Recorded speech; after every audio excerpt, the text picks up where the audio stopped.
Good morning student.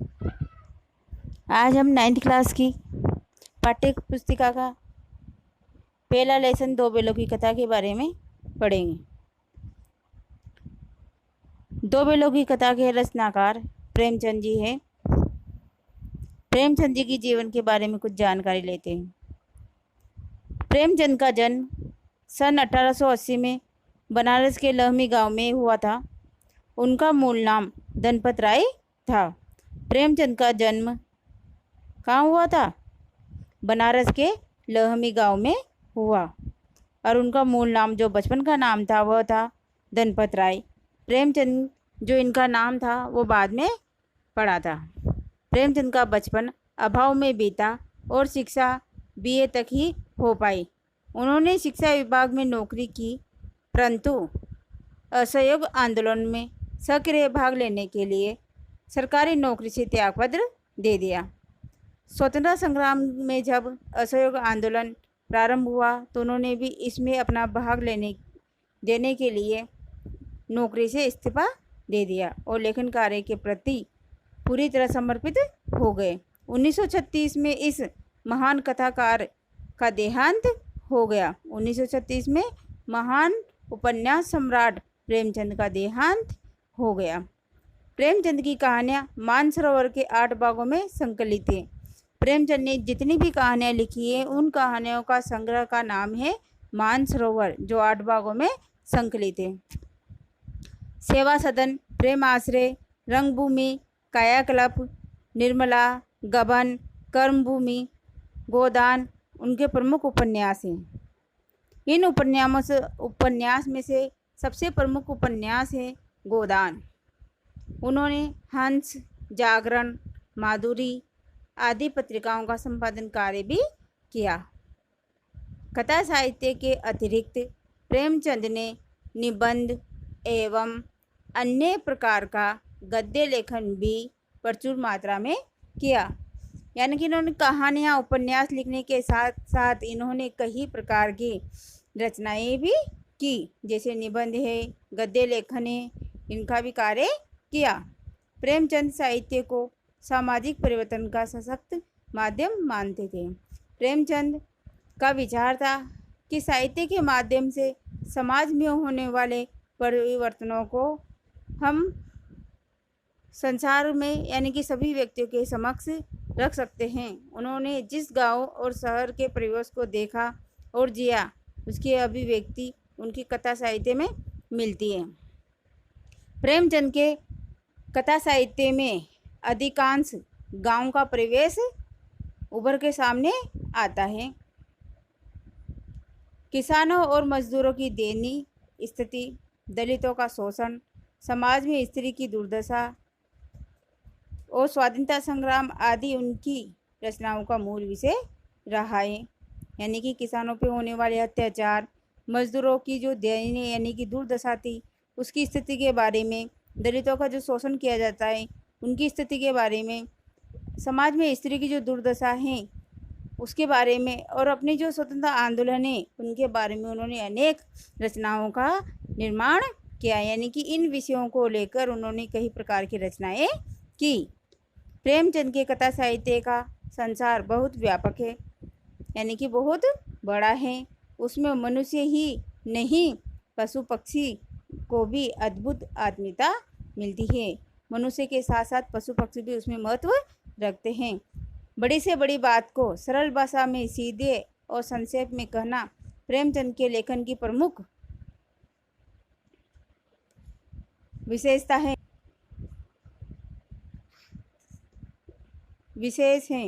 उनकी भाषा सरल, सजीव एवं मुहावरेदार है तथा उन्होंने लोक प्रचलित शब्दों का प्रयोग कुशलतापूर्वक किया है।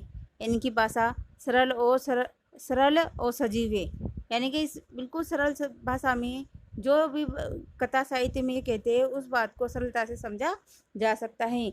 मुहावरेदार है और लोक प्रचलित जो शब्द हैं उन शब्दों का अधिक प्रयोग किया गया है।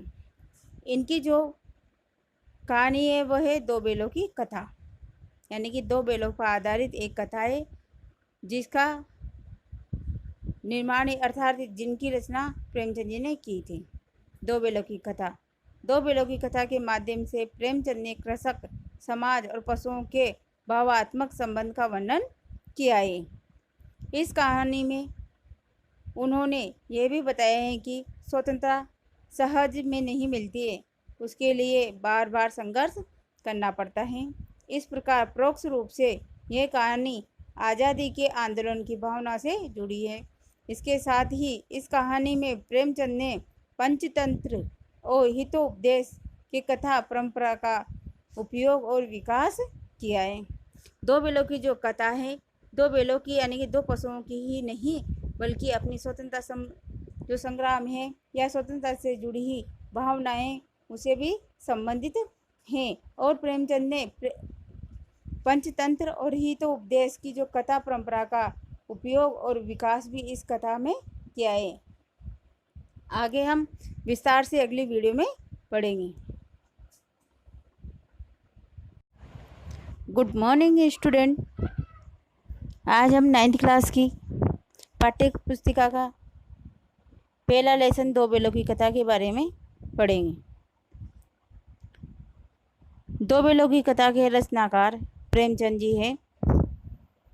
प्रेमचंद जी की जीवन के बारे में कुछ जानकारी लेते हैं। प्रेमचंद का जन्म सन 1880 में बनारस के लहमी गांव में हुआ था। उनका मूल नाम धनपत राय था। प्रेमचंद का जन्म कहाँ हुआ था? बनारस के लहमी गांव में हुआ और उनका मूल नाम जो बचपन का नाम था वह था धनपत राय। प्रेमचंद जो इनका नाम था वो बाद में पड़ा था। प्रेमचंद का बचपन अभाव में बीता और शिक्षा बीए तक ही हो पाई। उन्होंने शिक्षा विभाग में नौकरी की, परंतु असहयोग आंदोलन में सक्रिय भाग लेने के लिए सरकारी नौकरी से त्यागपत्र दे दिया। स्वतंत्रता संग्राम में जब असहयोग आंदोलन प्रारंभ हुआ तो उन्होंने भी इसमें अपना भाग देने के लिए नौकरी से इस्तीफा दे दिया और लेखन कार्य के प्रति पूरी तरह समर्पित हो गए। 1936 में इस महान कथाकार का देहांत हो गया। 1936 में महान उपन्यास सम्राट प्रेमचंद का देहांत हो गया। प्रेमचंद की कहानियाँ मानसरोवर के 8 भागों में संकलित हैं। प्रेमचंद ने जितनी भी कहानियाँ लिखी हैं उन कहानियों का संग्रह का नाम है मानसरोवर, जो 8 भागों में संकलित है। सेवा सदन, प्रेम आश्रय, रंगभूमि, कायाकल्प, निर्मला, गबन, कर्मभूमि, गोदान उनके प्रमुख उपन्यास हैं। इन उपन्यास में से सबसे प्रमुख उपन्यास है गोदान।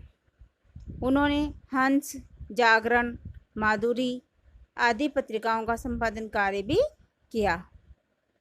कथा साहित्य के अतिरिक्त प्रेमचंद ने निबंध एवं अन्य प्रकार का गद्य लेखन भी प्रचुर मात्रा में किया। यानी कि इन्होंने कहानियाँ उपन्यास लिखने के साथ साथ इन्होंने कई प्रकार की रचनाएं भी की, जैसे निबंध है, गद्य लेखन है, इनका भी कार्य किया। प्रेमचंद साहित्य को सामाजिक परिवर्तन का सशक्त माध्यम मानते थे। प्रेमचंद का विचार था कि साहित्य के माध्यम से समाज में होने वाले परिवर्तनों को हम संसार में यानी कि सभी व्यक्तियों के समक्ष रख सकते हैं। उन्होंने जिस गांव और शहर के परिवेश को देखा और जिया उसकी अभिव्यक्ति उनकी कथा साहित्य में मिलती है। प्रेमचंद के कथा साहित्य में अधिकांश गांव का परिवेश उभर के सामने आता है। किसानों और मजदूरों की दयनीय स्थिति, दलितों का शोषण, समाज में स्त्री की दुर्दशा और स्वाधीनता संग्राम आदि उनकी रचनाओं का मूल विषय रहा है। यानी कि किसानों पे होने वाले अत्याचार, मजदूरों की जो दयनीय यानी कि दुर्दशा थी उसकी स्थिति के बारे में, दलितों का जो शोषण किया जाता है उनकी स्थिति के बारे में, समाज में स्त्री की जो दुर्दशा है उसके बारे में और अपनी जो स्वतंत्रता आंदोलन है उनके बारे में उन्होंने अनेक रचनाओं का निर्माण किया। यानी कि इन विषयों को लेकर उन्होंने कई प्रकार की रचनाएं की। प्रेमचंद के कथा साहित्य का संसार बहुत व्यापक है। यानी कि बहुत बड़ा है। उसमें मनुष्य ही नहीं, पशु पक्षी को भी अद्भुत आत्मीयता मिलती है। मनुष्य के साथ साथ पशु पक्षी भी उसमें महत्व रखते हैं।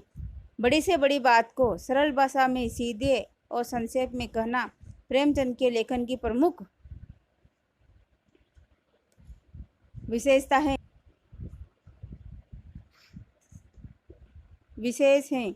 उनकी भाषा सरल, सजीव एवं मुहावरेदार है तथा उन्होंने लोक प्रचलित शब्दों का प्रयोग कुशलतापूर्वक किया है। इनकी भाषा सरल और सजीव है, यानी कि बिल्कुल सरल भाषा में जो भी कथा साहित्य में कहते हैं उस बात को सरलता से समझा जा सकता है। मुहावरेदार और लोक प्रचलित जो शब्द हैं उन शब्दों का अधिक प्रयोग किया गया है।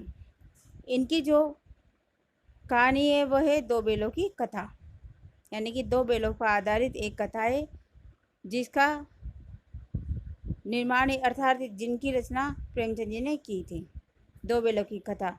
दो बैलों की कथा के माध्यम से प्रेमचंद ने कृषक समाज और पशुओं के भावात्मक संबंध का वर्णन किया है।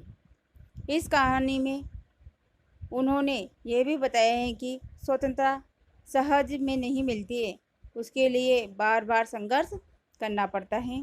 इस प्रकार परोक्ष रूप से यह कहानी आज़ादी के आंदोलन की भावना से जुड़ी है। इसके साथ ही इस कहानी में प्रेमचंद ने पंचतंत्र और हितोपदेश की कथा परंपरा का उपयोग और विकास किया है।